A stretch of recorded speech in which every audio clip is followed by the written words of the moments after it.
My next guest in the program is Phil Curry, Australian Financial Review political editor. Thanks for your time. Morning, Tom.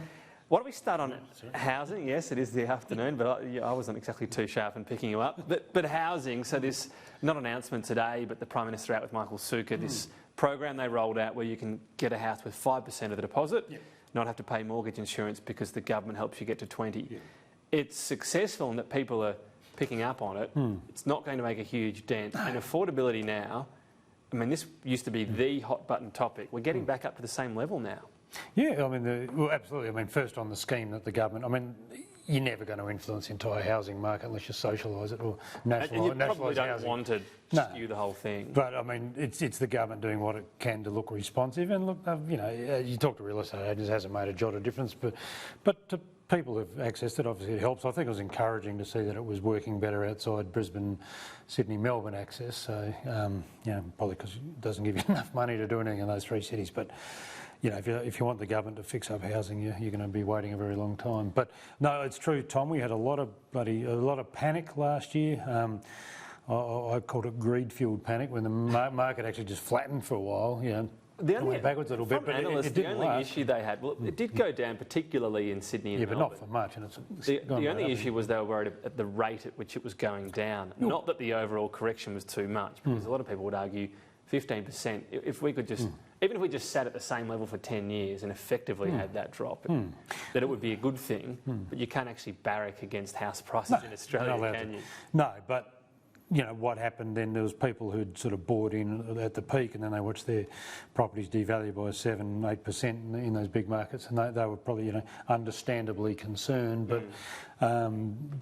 But you know, those concerns have since ameliorated and they've made their day back and then some. Look, it's a massive problem, this country, affordability. I don't know what you can do about it. Nothing, apparently, but it's just completely unaffordable. I mean, I've got a house. I'm glad it's worth a lot, but I've also got 2 kids and I worry about them a lot more than I worry about myself.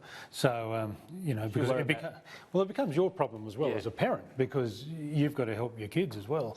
And it becomes a problem with the country if home ownership in that sense, which you allude to, becomes essentially generational, that unless you get help from a parent, then... But that's what it's down to. But as a parent, that places added stress on parents, because they've got to sort of not just thinking about their own retirement now. How can you help out with 50 grand for each shovel some to your kids as well? So it's a cross-generational problem, and it's hideous. I hate it. Yeah, for Labor, you know, they had the big bold policy on this. This presents an interesting dilemma for them. They've got to do something in this area, you'd assume. You assume it won't be as bold. What's your prediction? I don't know what they'll do. I mean, it's all been tried. If you go back to John Howard and Kevin Rudd, they all had various things like, you know, Howard sold off whatever Commonwealth land was left for housing developments to try and increase supply because the states weren't doing their bit. You know, Rudd brought in incentives for councils to speed up approvals processes for new developments and stuff. You know, they did what they could that was in their control, but it just has made no difference. I mean, probably the only thing you could do is cap the population. I mean, that's really it. It comes down to demand. I mean, that's the Tony Abbott solution. You just sort of freeze immigration and whatever and cap your population, and probably within the remit of the federal government, it's a pretty drastic thing to do. But if you were to do that, that's probably the only thing you could do to ease demand on housing. What have you made of what we've heard over the weekend on climate? There seems to be a decent group now of mainly Nationals MPs who are talking about, you know, warning away from a 2050 target, including even the leader, and then a group of Liberal moderates who are increasingly talking out, saying, well, show us something on this. This is what we're in Paris for. That's right. Well, what we've got, Tom, is two conflicts caused by the Nationals. So you've got the leadership conflict inside the Nationals. So that has now sparked a He-Man contest inside the Nationals, who can be the toughest anti-climate person, right? So pro-coal, anti-climate.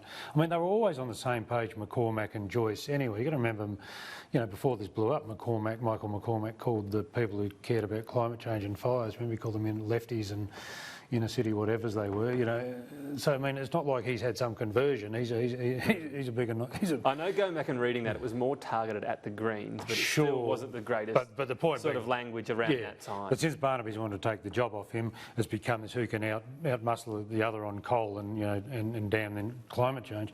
So that's going on with the Nationals, and the consequence of that is it's rubbing up against the Liberals, you know, which there's remarkable unity at the moment, the Liberal Party over this, and they're saying, well, sure, look at Queensland. Queensland there are a few seats up there, but there are a lot of inner city seats, a lot that they think would be in trouble were it not for franking credits last time. That's right, and now with the fires and so forth, it's back into stark relief. So, look, this is why Scott Morrison gets paid the big dollars and gets the car with the flag on the bonnet. These are things he's going to have to try and sort out. He's acutely aware of it. He's walking this very fine line, and he is trying to sort of drag the party towards the climate change course of things. But, I mean, you saw on the weekend, I mean, they're even coming out against a net zero emissions target in 2050, even though there's been no, the government's still doing a review on how you could do it. Well, they're not even saying, saying, let's wait and see what happens. They're saying we can't. One of the arguments, we just had Matt Canavan, sorry to jump in, say that because we have a diesel fuelled submarine in 2055 we can't get there. Well, it's not about that there's not a single emission coming out of the country.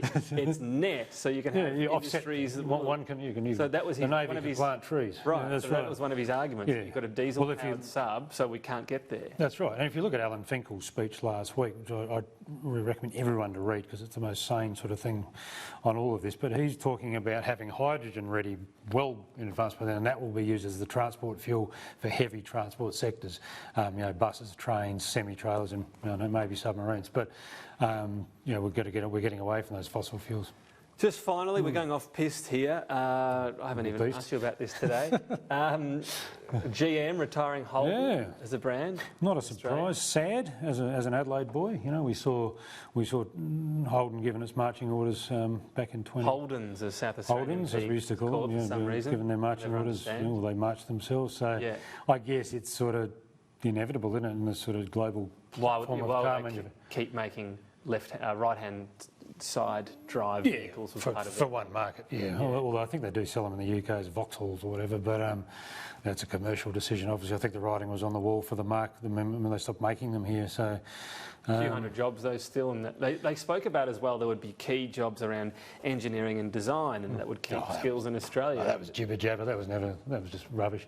But I mean, dealers will have to rebadge. Obviously, he's going to have a lot of Holden dealers, which will be mechanics who will be affected. I guess they do what dealers do, and they have to rebadge. Coal's not the only industry facing a transition, Tom, but you'd think it was, wouldn't you? Yes, no, indeed. And then you get to electric vehicles, and the previous hang-up being emission standards. Well, that's probably out the window now, but we'll talk about that another day. I think so. Phil Curry, thank you. Welcome.